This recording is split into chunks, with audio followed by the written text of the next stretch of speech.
Hello नमस्कार दोस्तों। काल बा ठीक बानी जा न।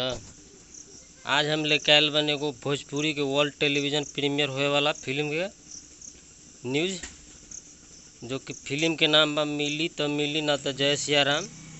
जो गोलू गोल्ड के नया फिल्म है, जो वर्ल्ड टेलीविज़न प्रीमियर होए वाला बा 27 तारीख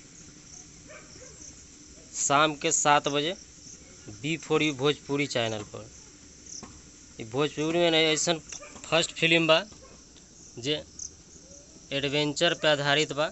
एगो बंदर और ऋषभ कश्यप के, जो कि आज B4U भोजपुरी चैनल पे प्रीमियर होके वाला बा।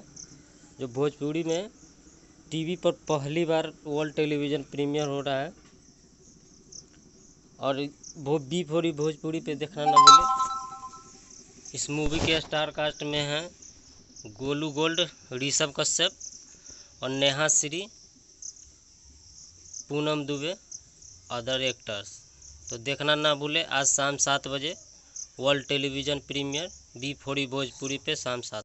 भोजपुरी के हर तरह के नया न्यूज़ सुने खातिर हमारे चैनल के सब्सक्राइब करी और बेल आइकन के दबा दी, ताकि हमारा नोटिफिकेशन मिलता रहे। देखने के लिए धन्यवाद। Thanks for the watching. World television premiere में देखिए राजा हमारे नाम है, बंदर न चावल काम है। तोहरा के पता नहीं खे कि तलवार के धार और एगो मदारिन के वार दोनों जानलेवा होला।